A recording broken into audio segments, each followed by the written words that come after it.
And we're live. And we are live. Welcome back to Everything EOS, the longest running EOS podcast. Thank you all so much for joining us on this Friday afternoon Eastern time. Maybe it's evening where you are, or maybe if you're in the East, it is even Saturday. So happy weekend to you all. Before we get started, I do need to remind you all that we're just two guys talking about open source software that we love, but nothing we say should be taken as legal, financial, tax, professional, or any other kind of advice. Don't take advice from us or you will likely get wrecked. Yeah, that's how it goes. So we got the disclaimer out of the way. I had some dual audio go, and I had the live stream up in my ears, so I was like hearing you twice. Did you remind everyone to like and subscribe and to vote for Cypherglass, because we've got to kick every show off? Yeah, absolutely. Smash that like button, hit the subscribe button if you haven't already. We always try to bring you all of the news happening in EOS, and we have some pretty interesting stuff to talk about today.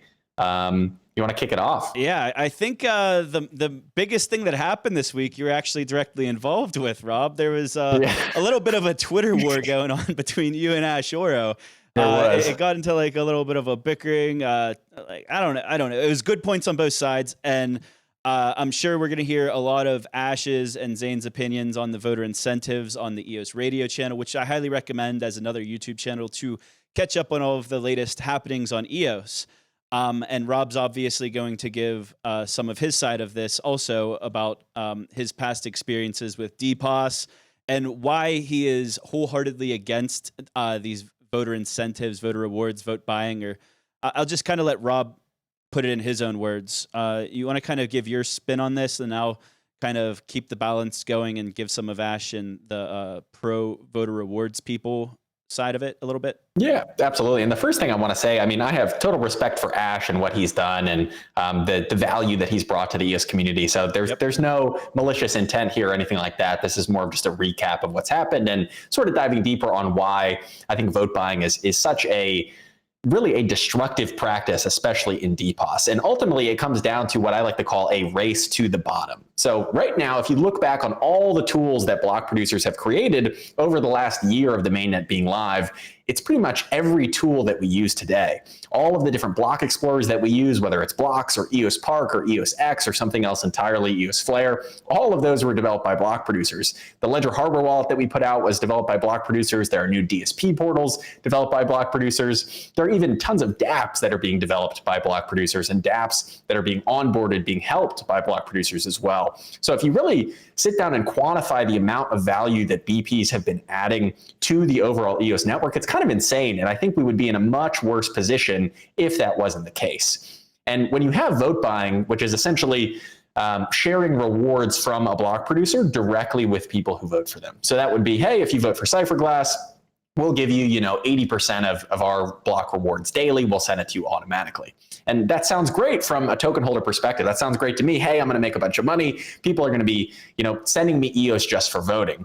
But what a lot of people don't realize, because they just might not have experience, they may have not been in a DPoS network where this was an issue, is that really leads to a race to the bottom, where instead of those block producers then taking that 80% of their funds and reinvesting that back into the EOS community, building dapps, onboarding developers, doing consulting calls, educational courses, so much different stuff that all kinds of different block producers are doing, rather than doing that, instead they then start cutting back. They stop doing those bounties. They stop investing in the network. They stop onboarding people because it really is just about paying out all of their rewards. And ultimately what happens is after one BP offers any amount, let's say it's 80% of their rewards, another block producer who wants to get ahead of them will come in and say, hey, I'll give you 85% of my rewards. And then another says, hey, I'll give you 90%. And ultimately it gets to the point where block producers are essentially then sacrificing their infrastructure because they're just trying to pay out as much as they can to stay competitive in that arena.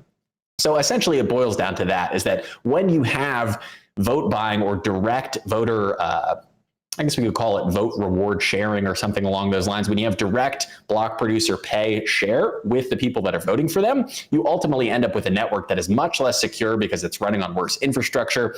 There are much less high quality tools, everything being invested in on the network. So ultimately it's a very bad thing. And we saw that happen with Lisk, where this cartel that called themselves the Lisk Elite essentially said, hey, we'll give you, I think it was somewhere between 80 and 90% of their block rewards, but only if you vote for all 30 of the people in that Lisk Elite cartel. And ultimately, it resulted in block producers not maintaining their infrastructure, not upgrading, and the block producers that were adding value to Lisk ended up pulling out because they were not a part of that Lisk Elite cartel. So it's something we've seen happen in the past, and I'm just so passionate about it because I really, really don't want that to happen to EOS as well.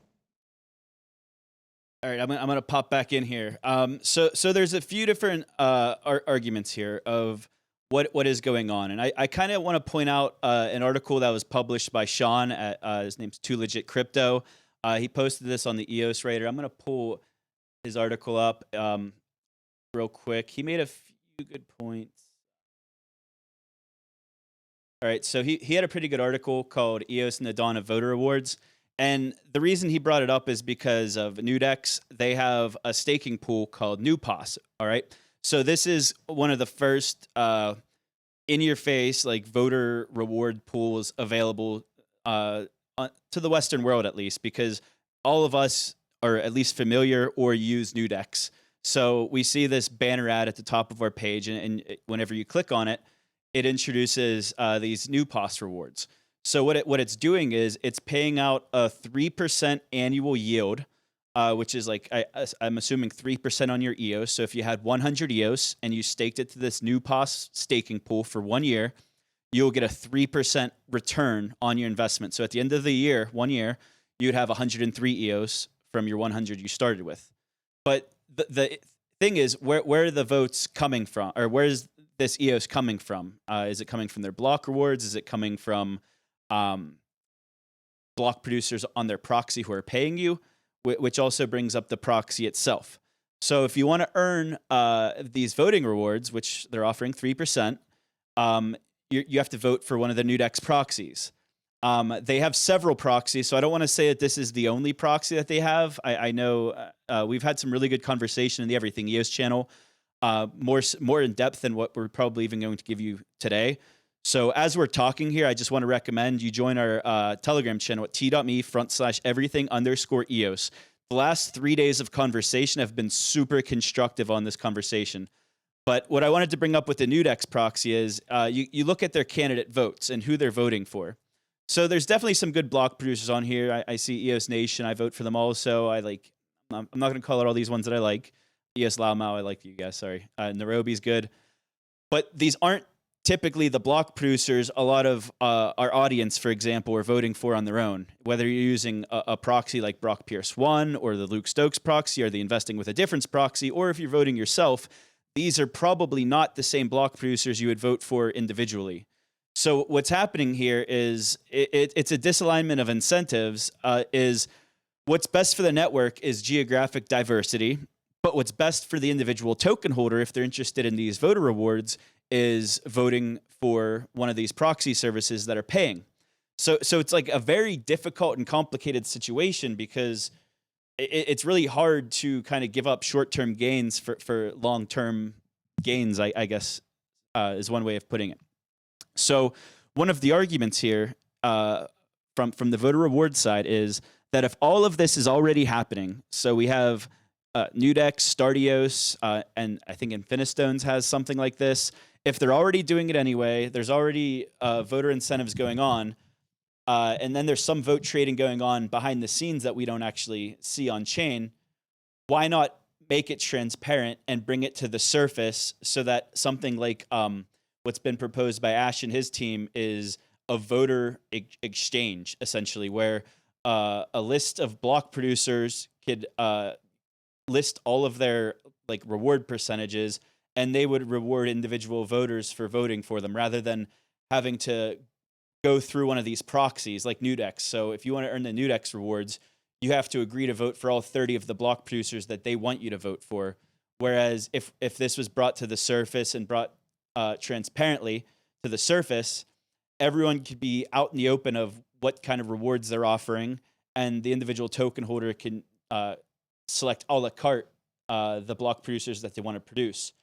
But the only way that this could work is if there was very strong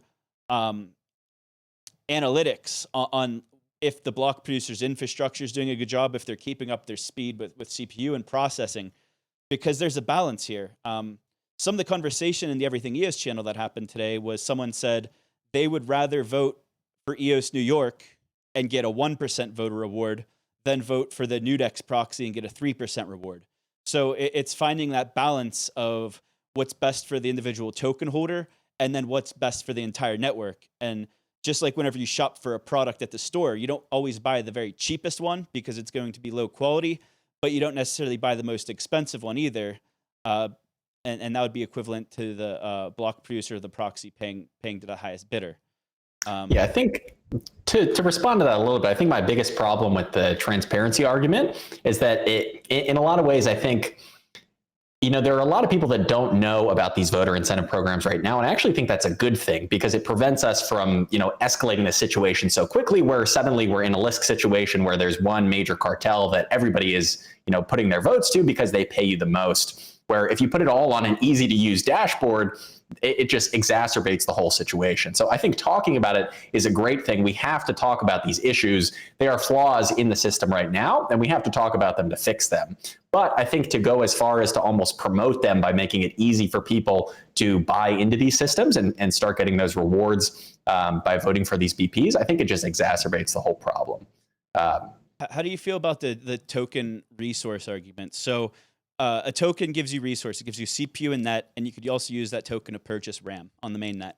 How do you feel about the argument that, as far as property rights, that voting is like one of your property rights of being a token holder, and like as an owner of that token, you could do whatever you want with it?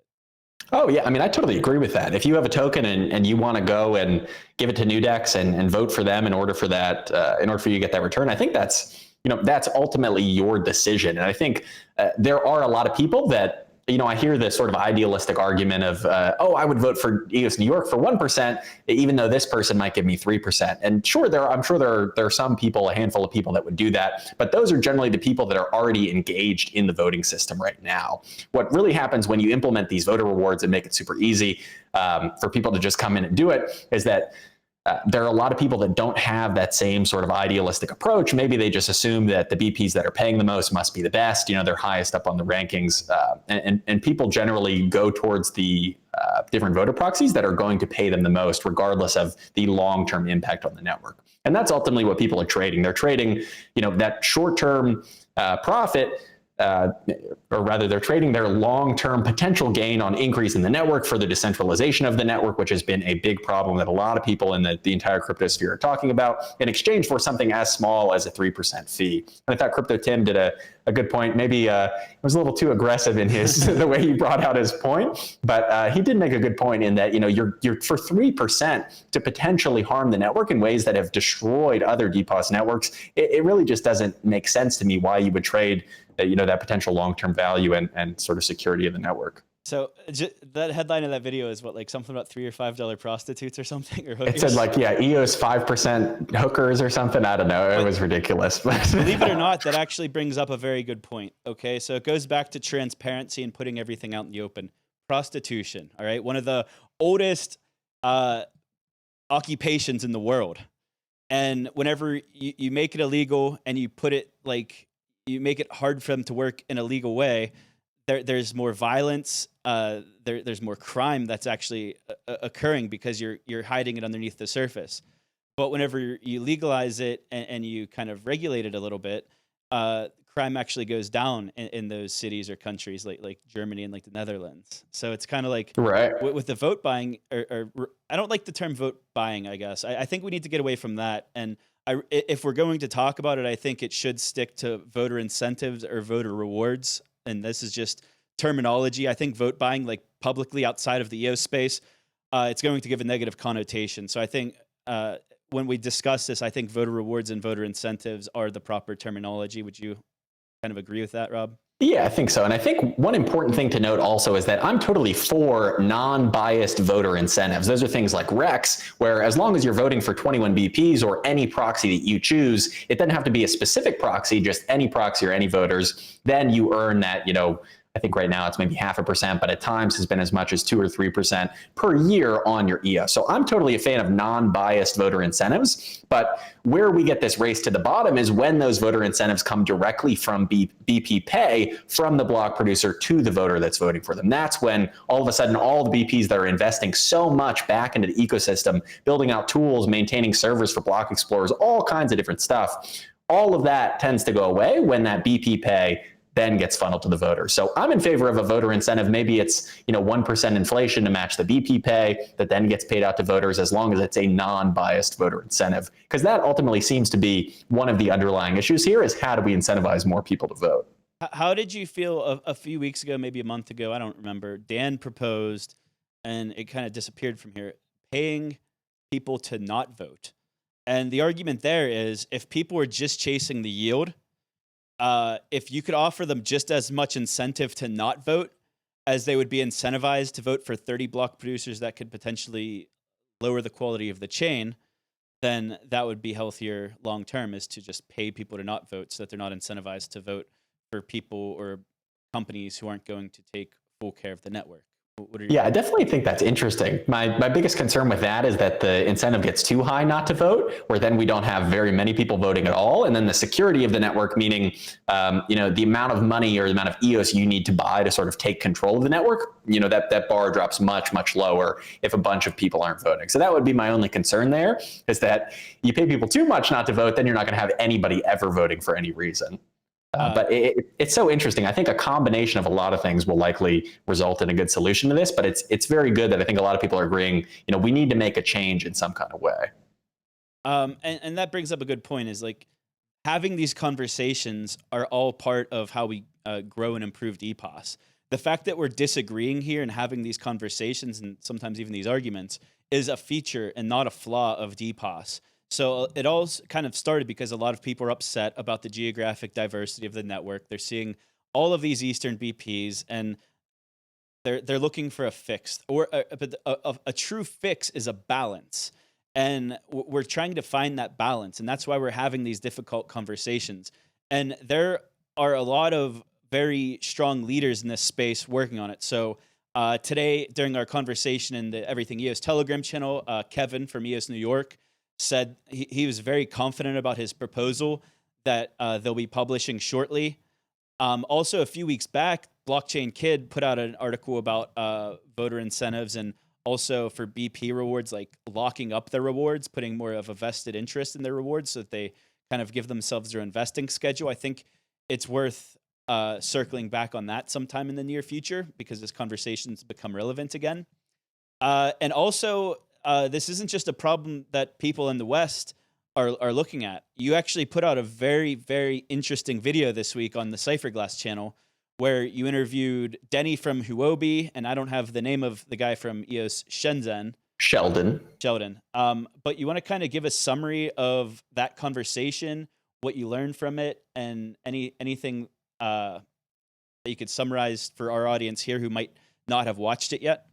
Yeah, absolutely. So this is the second installment in our East Meets West AMA series, where we're really trying to bridge the gap and talk to these block producers and other entities like Huobi in the East, and really sort of, figure out what's going on and what their opinion of the current state of the network is. And I was pretty excited and shocked to hear that Denny from Huobi also sort of thinks that we need to, introduce a new governance system. And if you go to the Cypherglass YouTube channel and you click on that AMA, if you look in the description and also in the comments, you'll see quick timestamps to a lot of the most interesting portions of the conversation. Because I know during that first AMA, there were a lot of people that said, hey, I don't have the 30 minutes or an hour to watch this whole thing. I just want the best snippets. So I've done that for you this time. You can easily click on those timestamps in the comments and jump right to the point in the video. But the quote from Denny was, we may need to introduce a new governance system. And I asked him to clarify there on video. I said, so basically what you're saying is, you think we need to get a lot of trusted people within the EOS space, a bunch of block producers,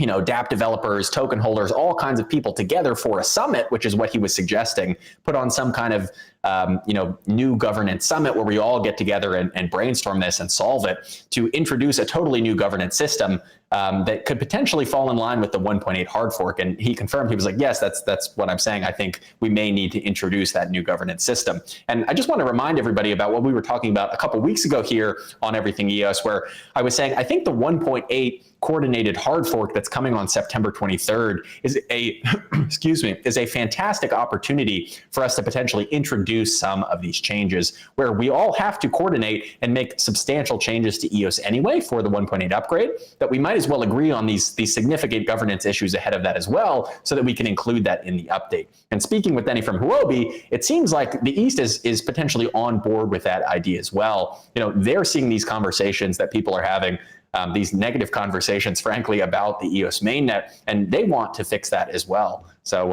it's exciting that I think we could potentially all come up with a solution that we all agree with and all benefit from.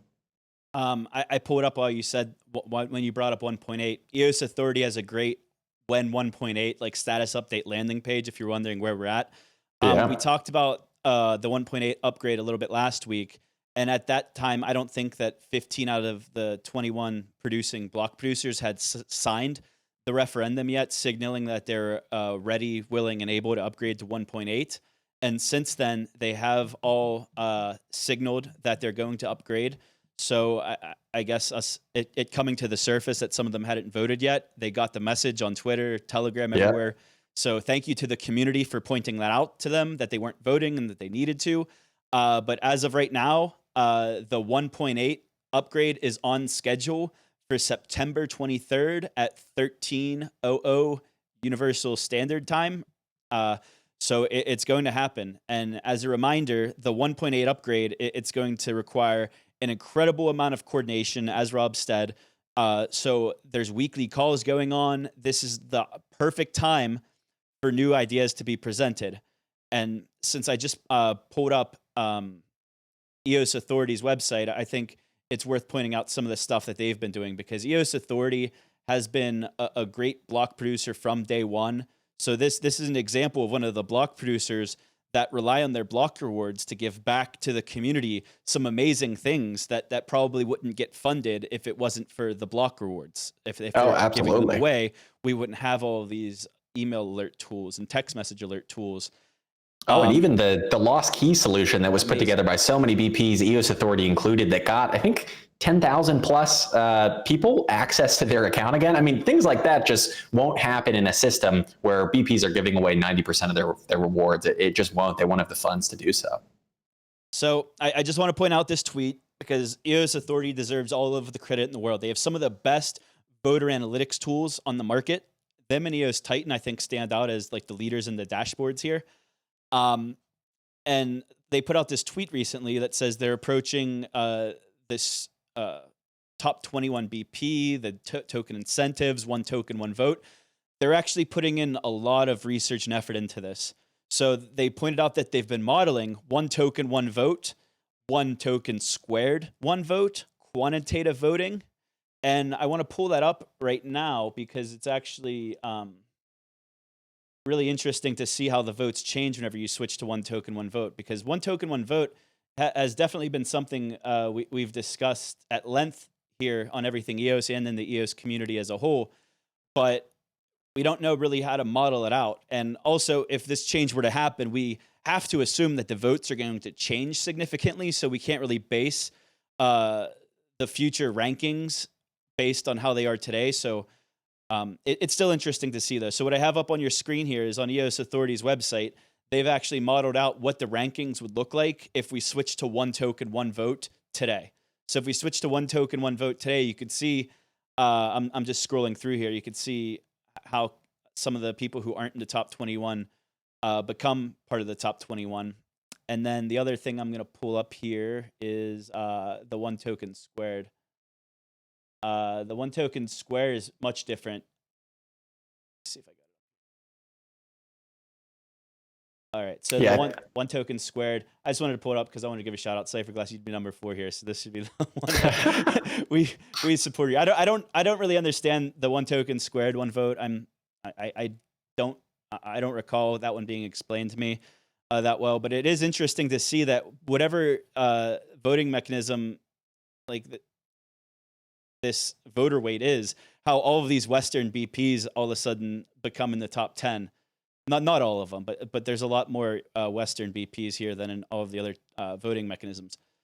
Definitely. And I just do want to also point out that I don't think a system where it's all Western BPs is any better than a system where it's all Eastern BPs. Like you were saying earlier, we definitely need a balance where we can, prevent cartels from taking extreme power while still allowing BPs to reinvest a significant chunk of their rewards back into building tools in the ecosystem. I mean, so many things, a huge portion of news. Can you imagine how much less news we would have if block producers didn't build any tools or put out anything? I mean, it would be a totally different ecosystem today without all that reinvestment. Last thing, I agree 100%. Last thing I want to bring up here is there are a lot of, like I said, EOS New York's putting out a proposal. I'm sure there's other people putting out a proposal. But not only has EOS Authority been modeling the different token voting mechanisms, but they've actually got this guy, Luke Riley. He's a postdoctoral research associate at King's College. He did this over 1 hour video here where he actually dug so deep into DPoS. It was a deeper dive than anyone I've ever seen do it before. They talked about approval voting, delegated proof of stake, justified representation, committees, evaluation. They introduced this algorithm that I have freeze framed on the screen. So the video, I can't even read my own screen share here of how many views it has, but it doesn't have enough. It's only got like 300, less than 400 views. So I highly recommend watching that if you want to continue this conversation on how we could improve the geographic diversity, the voter rewards, one token, one vote, have all of these discussions in an educated way, and try to move forward here. Like, we don't know what the best way is, but we're very optimistic that we're going to work through this just like we've worked through every other problem. ECAF at one point was a major problem on this network, and you saw what happened with them. The original constitution was a major point of contention. You saw what we did to that. So we're constantly reaching these hurdles, and then we clear them. And that's one of the best things about DPoS is we're constantly hitting these walls, and then we're smashing right through them, because flexibility is a feature and not a flaw of DPoS, and we're working through this. And I have all the confidence in the world we're going to get through it. Absolutely. I'm looking back to those situations that everyone, even RAM prices, seemed like it was the end of the world, and then we were able to overcome it. So I agree. I'm confident we can as well. And we have an exciting announcement coming next week. Is that right, Zack? Yeah, someone just said my audio is lower than yours. Turn it up a little bit, see if that helps. Okay. All right. Hopefully I didn't unbalance it too much. My filters were probably. So yeah, did you just ask me about the proxy? Yeah, absolutely. Sorry, I was a little sidetracked there. So yes, we've talked about this before, but we kind of got a kick in the butt last week because of some controversy with a proxy that we're not going to name here. But some people kind of chose sides on this argument, and it was brought up in our channel. Why doesn't everything EOS have their own proxy?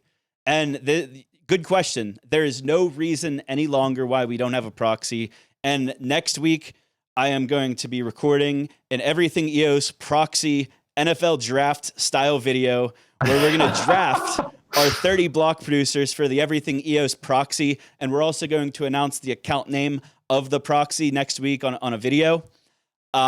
We have some help. We're going to have John Peterson. He's one of our admins in this group right here. Mark Woods in the group right here. Rob's going to be involved in the voting. Peter Keay from LiquidApps and Everything EOS is also going to be part of it. And Blockchain Kid, who is a very well-respected leader in the community who has a lot of experience with running his own proxy. He's also going to help us make our decisions on who our proxy is going to be voting for. Nice. And we're going to not just vote, we're going to vote and explain our reasoning on Everything EOS. So I think it is a step in the right direction. It is something we've talked about a million times in the past, but I think this last week was a kick in the butt to make it happen. So we'll announce the name of the proxy on the live stream, or not, it probably won't be live, but on the video next week where we announce our 30 votes. We're going to kind of keep the proxy name a secret until that video comes out. That way you can't get a sneak peek of our draft.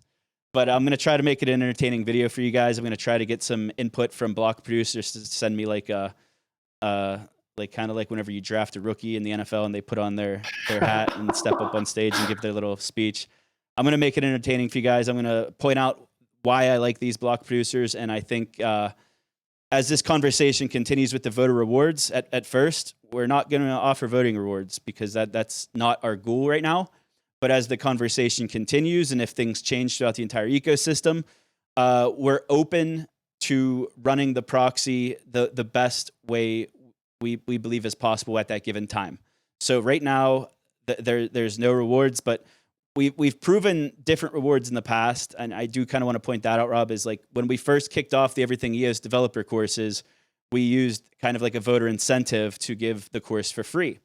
Yeah. And that's something I'm still open to, and I would like to see more things like that. Imagine if NewDex, instead of paying for like a yield or something, they gave you like half trading fees or something, like different kinds of rewards. As we see more proxies, it'd be interesting to see how that would happen. If there was a voter exchange, for example, maybe one application has a giant app that you like, and they want to give you a huge discount on their app for voting for them. So they're going to give you that discount instead of a voter reward or a payout or a commission or whatever you want to call it for your vote. So I'm open to learning with the entire community. I'm open to reading and listening to everyone's feedback, and I think Rob is too. We're not being bullheaded here, especially Rob. Rob has been in this game since 2013, and he's been part of some major DPoS chains that have gone down this path before. And all we're trying to do is we're trying to be as strategic as possible and take as much input as possible and hope we could all come to the same decision. And like we said at the beginning, we respect Ash and his opinion and Zane as well. And we're going to continue having this conversation both in Telegram and on both of our channels. I highly recommend you guys watch EOS Radio because they're probably going to point out a lot of the other side of this argument. And Rob gave a very good explanation of his side of the argument at the beginning of the show. So, yeah, and speaking of proxies as well, we have another proxy that I have to shout out. This is the EOS DT proxy from Equilibrium, which is that very cool stablecoin on EOS. And they now have 3.85 million votes. And a huge thank you to all the supporters out there that were voting for Cypherglass to be included in that proxy, because now we are included. And if you want to see the full list of all 30 BPs, their account name is EOS DT BP proxy, and you can check out all the votes there. But a huge shout out to both Equilibrium and the community members that actually got us in that proxy. So Zach, do you want to take a quick moment to explain a little bit about EOSDT and Equilibrium? So we had Equilibrium on the show. I just scrolled through the rankings. Everyone could look at it real quick, and then I'll pop up the chat again. Equilibrium is the project behind EOSDT. Essentially what they are is they're just like a MakerDAO, where you stake your EOS into a contract and then it mints EOSDT or $1 tethers. So it generates a stable coin off of your EOS collateral. So the reason that this proxy is possible and something like this is not possible on MakerDAO on Ethereum is because there's utility to the EOS token for voting rates. So what happens is I think you got to collateralize 170%.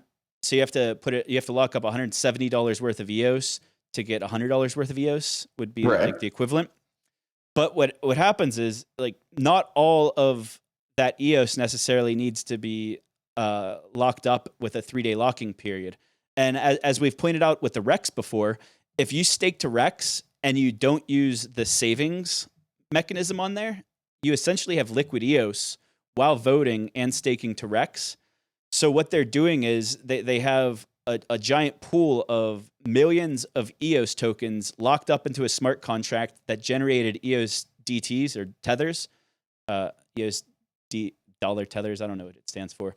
But what they're doing is they're voting with those tokens that are locked up and collateralized, and they're putting them to work. So they're earning revenue not only through the Rex, but they're also voting for the block producers that they believe are supporting the network the most. So it's really cool that they're able to lock up the tokens, generate stable coins for the people who are willing to lock up their tokens. So it adds liquidity because with those EOS DTs that are generated, you could buy an EOS altcoin, or maybe you could buy more EOS with it, or maybe you can cash it out to pay your bills without actually selling your EOS tokens. So shout out to Equilibrium and to the EOS DT proxy for voting for Cypherglass, Greymass, HK EOS, Liberty Block, Liquid EOS, EOS Sweden, Titan, Rio, New York, Nation, Costa Rica, all these good BPs. shout out to everyone who were part of their proxy and will continue to be part of their proxy. But that's that. So next topic. Absolutely. Yeah, so moving on from everything that's going on with the voter incentives and everything on EOS right now, we have a bit of a bummer on the App Store, but there's a pretty big silver lining on this cloud as well that will kind of set the stage for the future of especially mobile dApps on EOS. So we saw an App Store crackdown where essentially the Apple App Store is prohibiting apps like EOS Links and Token Pocket from having an in-app browser. So that's that dapp browser that you use, that you go in and you type in, eosnameservice.io, or you go and type in EOS Nights, whatever it might be. That's how you sort of find dApps right now. And unfortunately, Apple, being the walled garden that they are, has said, no more of that. It's not allowed. But Dan Larimer seems to have a solution for this, and it all centers around the EOS Authenticator app. So do you want to dive into that a little bit, Zach? Yeah, so since we do post the audio version of this, I kind of just want to read what happened for context. So this was posted in the EOS Links Telegram channel, and one of their admins said, "We've been in contact with our Apple representative, and it has come to our attention that they are cracking down on crypto applications which contain internal web browsers that allow for executing cryptographic signatures on behalf of third-party websites." And then they just kind of go into that they don't want to blow their relationship with Apple and how they're going to comply. So like Rob said, this is the in-app browser. So whenever you're in EOS Links, a couple weeks ago, they had to remove all of the gambling dApps from their App Store because that was requested by Apple several weeks ago. So then more recently, Apple, to get around that, what they did was they added an in-app browser into their wallet. So it's, if you wanted to use their wallet and you wanted to play EOS Bet or EOS Dice, for example, they wouldn't have it in their App Store, but you could go to dice.one, for example, in the in-app browser, and then it would take you to the site and you could sign in just like you usually would. Token Pocket has had this feature for a really long time, and I'm not sure if they pulled the feature. Did you know if they pulled the feature yet, Rob? I don't think they have yet, but I believe they're working on it. And it only applies to Apple, fortunately. It still works on Android. And of course, the EOS Links desktop app that comes out as well will support it too. So big bummer, because Apple's trying to swing around their power and try to maintain control of this. But Dan was very confident in this. So the EOS Authenticator app is also known as, or previously known as, the B1 wallet. The same wallet we've been asking for and waiting for a really long time now. It's actually out and it's available on the App Store. It requires this upgrade to 1.8. So the same EOSIO upgrade that is required for voice is also required for the B1 wallet to work.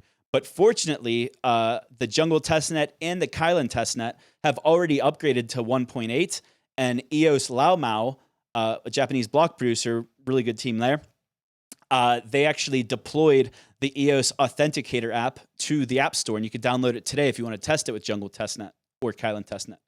And what the Authenticator app allows is you could use your native browser with, I'm drawing a blank. Is it called Sierra?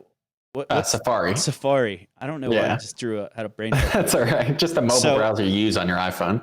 Yeah. So what the Authenticator app allows you to do, or the Block.One wallet as it used to be called, what it allows you to do is it allows you to use Safari, and within Safari, you're actually able, like if you went to Blocks.io, for example, within your Safari app and you clicked log in, it would let you log in. It would prompt you and let you log in. I'm going to pull up. I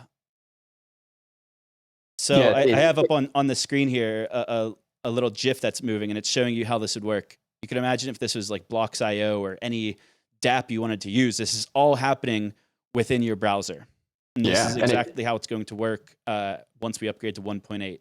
It really seems like Block.One saw this coming, this sort of App Store crackdown. Obviously, Apple makes money from the App Store by taking a cut of revenue. And if you have a dApp that, is sort of within an approved app, they obviously don't like that. They can't take a cut of the revenue and the transactions going on there. But this EOS Authenticator app really gets around it, this B1 wallet that it has been called. So it's pretty exciting. And like you said, I cannot wait for 1.8 so that we can also use this. That's going to be a pretty historic moment. All right. So that's that. Dan said that if they want to ban the Authenticator app, they would have to also ban something like LastPass, because it's essentially just a password manager. And he's very confident that this is going to be a workaround to the issues that just popped up from Apple. Absolutely.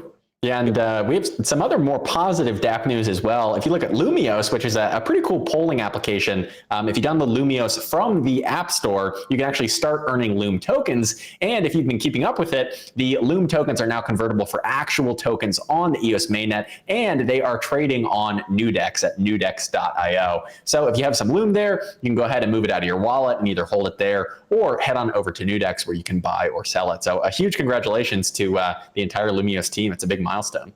They're doing big things. I stay in semi-regular contact with Ali, the founder there, and whenever I saw him at Consensus Blockchain Week, he had some. I don't even know what's public and what's not. So I'll just say that they're doing good stuff there, and I'm very positive and bullish on the long-term not fruitfulness. I don't want to give investment advice here. This isn't anything about the token. Okay, how about that? I think that the app is really cool. I think the concept of the app is really cool. And I think that the data that the app is producing is really cool because it gives you insight into the mindset of like the EOS and crypto community. And I think there's a lot of innovation happening. The best part really is that it's all opt-in and you're making money by answering those polls. So it's pretty cool and a good way to sort of burn time. But we had some other interesting announcements come out from LiquidApps as well. It looks like you guys just picked your DSP portal winners. Is that right? Yeah, we have to give a shout out to them. Let me pop them up on screen. So big shout out to EOS Nation, the winner of the grand prize. So LiquidApps, we had a DSP portal challenge. We gave away 1.5 million dapp in prizes to the win. The contest was essentially to create what you could look at almost like a block explorer, but different, and it's for the dapp network. So it's to compare and contrast all of the different dapp service providers, and also somewhat of a dapp or VRAM explorer is something you can see on DSPHQ. So these are the 7 portals that were submitted. They're up on the screen. The 3 judges we had was Tal Muscow, our CTO and genius at LiquidApps, Crystal Rose from SenseChat, and Greg Lee, the VP of engineering at Block.One. Those 3 were the judges, along with a community vote, which we held in our Telegram channel. And I just want to call out the winners here. The 3rd prize winner is DSPHQ. They're one of my personal favorites that I've been using a lot myself. I think Tal also said that it's one of his favorites too. It has some features that the other ones haven't quite included yet. 2nd place was for Cafe Block, Saeed Jaffries and the team at Blocks.io. Shout out to you guys for having a very clean user interface. And I think they were actually first to publish also. I think their DSP portal was public well before the contest was over. And first prize with the most informative portal, with the most information and tutorials and walkthroughs and videos. And the whole team at EOS Nation is doing a great job as a block producer within EOS and as a dapp service provider on the dapp network. Congratulations to EOS Nation on winning the grand prize of 700,000 dapp tokens for winning the portal challenge here. So that's awesome. Just wanted to point that out. Yeah, and I gotta ask you real quick, Zach. I've been meaning to do this. I saw a little tweet from Benny, who's the CEO over LiquidApps, who said, I knew you were gonna say that. He said, which of the following chains would you connect to EOS public network first and why? And he had Ethereum, Binance Chain, other EOS chains, and Bitcoin. And it looks like Bitcoin and Ethereum won by a big margin. So I got to ask you, does this mean that I tweeted a little bit about this, kind of speculating, does this mean that the dapp network is going to connect all of these different networks? So IBC and XIBC have been services that were released a while ago. You could read the other chains. I think Peter Keay and I did a video a while back on it. I'm not going to really make any promises or speculate on things that we're working on. This is more of a hypothetical thing. And to get kind of community feedback on what the community wanted to connect to the mainnet. And I'm looking at the results here. So it was almost a dead tie between Ethereum and Bitcoin. So that's interesting. But and there's still a day left, I think, to vote on the poll. So if you want to vote, go follow Benny at Benny Hakak on Twitter, and you can vote on that poll as well. But I'm excited. I know it seems like you guys are doing a lot at the dapp network, and I wish I knew more. But if you can't talk more about it now, I understand. We'll wait until you can make an announcement. I'm not a founder. I think anything like that should definitely come out of Benny or Tao's mouths. And Tao, I mentioned last week, I was kind of talking about Tao's background. He just moved back to Israel from the United States. Him and his wife are both from Israel. So they moved back to Israel to be with the LiquidApps like core team in Tel Aviv, Israel. Wow. So that means that he's probably going to be coding even more. That's awesome. He has this crazy like method where Tao will go on like these 72-hour binges where you won't hear from him. He'll just like code, and then he'll come back with some insane solution and share it in like our Slack groups. And then he'll sleep for 2 days. He's like a bear that just like goes through these boom and sleep cycles. And I'm excited to see like more of like him kind of fulfilling his own vision.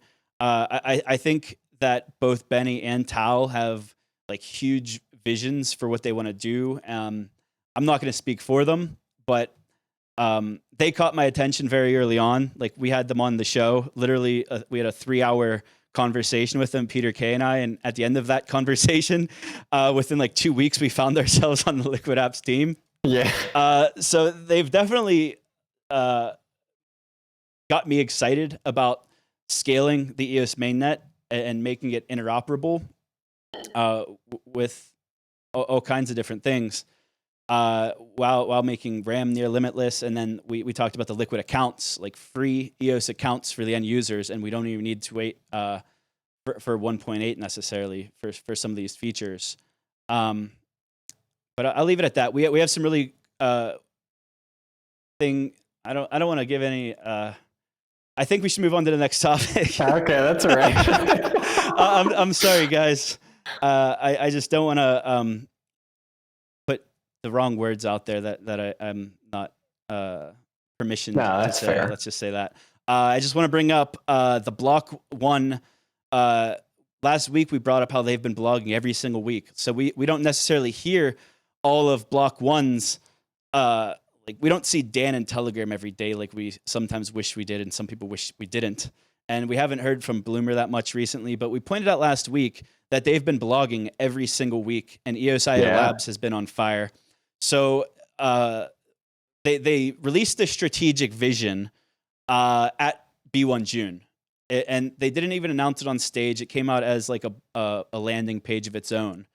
But what they put out, I think a few days ago, was part 1 of a 3-part series on their scaling solutions. Do you want to kind of just run through the bullet points there and just give a quick thought on it? Because I think we're running a little long here. We'll just run through these last few topics. Yeah, so basically to summarize it, that overall strategic vision was kind of the Block.One roadmap. And I say roadmap in quotes because there are no dates. It's just sort of their strategic vision or strategic roadmap for what they want to accomplish in the future. And this is part 1 of 4, actually, I think. And this one is really focused around vertical and horizontal scaling. So if you're interested in this, it's a really interesting article. It's a bit more technical, but they talk about all the stuff they're working on with vertical scaling, which means you're sort of scaling within a single thread and optimizing the system that we have now. But then even doing horizontal scaling with other blockchains, multi-threading, parallel smart contract execution, and sort of how you enable dapp developers to build dapps without making it too complex, scaling across a bunch of different chains or shards. So it's pretty exciting that they're doing this. And then I also saw, this I haven't had a chance to dive into too much, but it looks like the EOSIO alpha release of different history tools was just released as well. So this is pretty exciting. Okay.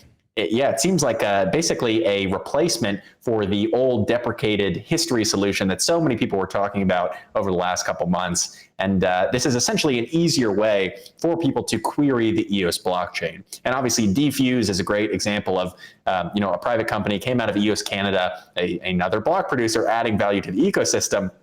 And Defuse allows you to easily query the blockchain, but we still need that more sort of decentralized solution, I guess you could call it. And this looks to be that. This is sort of the official querying solution, and it has a new WASM query language and all kinds of stuff. So I'm excited to see how that develops and get that implemented on the mainnet as well. All right, so I think we're running through the rest of our notes here. Last week I pointed out that Block.One's hiring for an insane amount of jobs.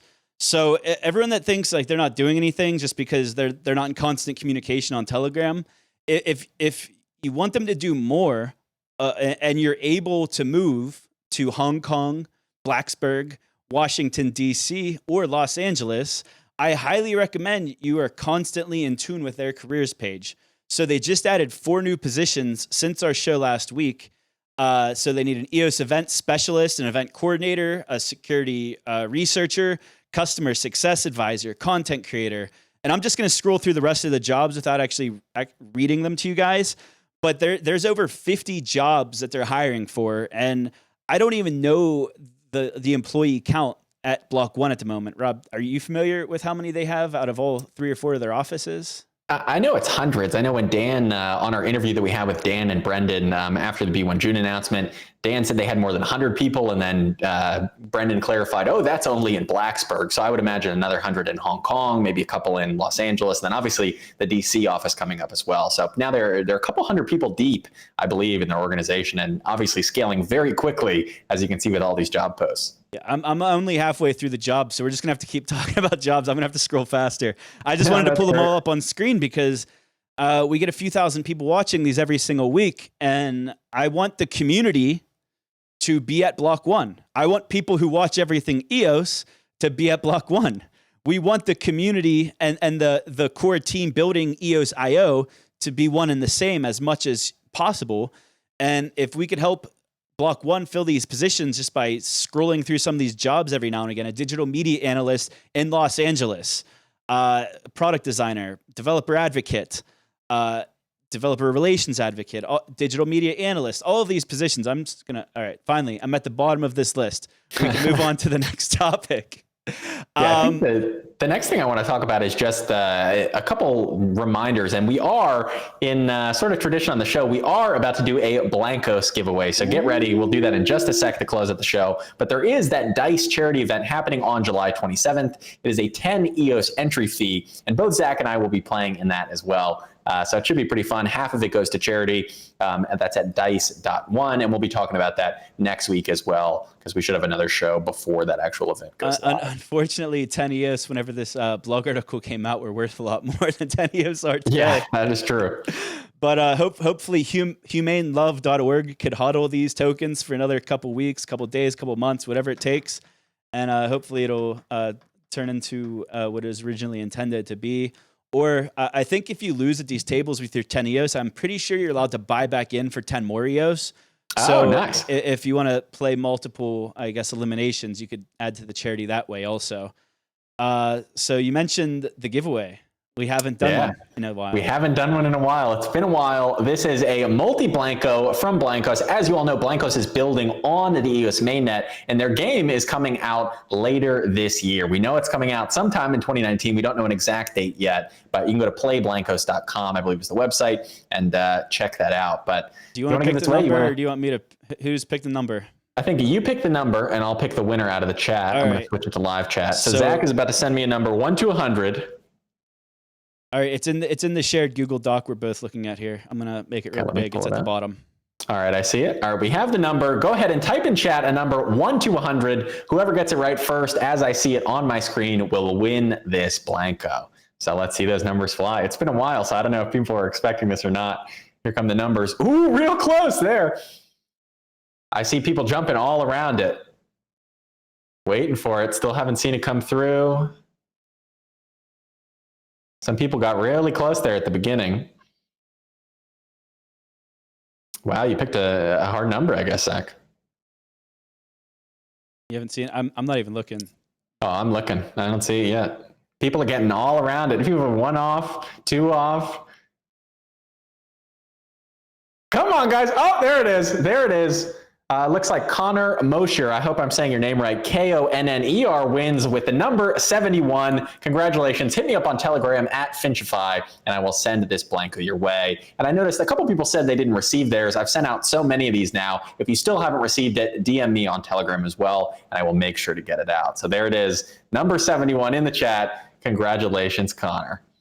So that's awesome. Should we close out the show? I think it's been a pretty good episode. I think it's a good time to close out. This is like the least like hyped we've been as far as like, not that we're not hyped, but like I'm usually like all caffeinated and like overhyped, and so are you. This is a good conversation we had. I think we were very constructive with things. I hope we helped people hear both sides of a highly debated issue. I hope you learned something about what's going on in EOS.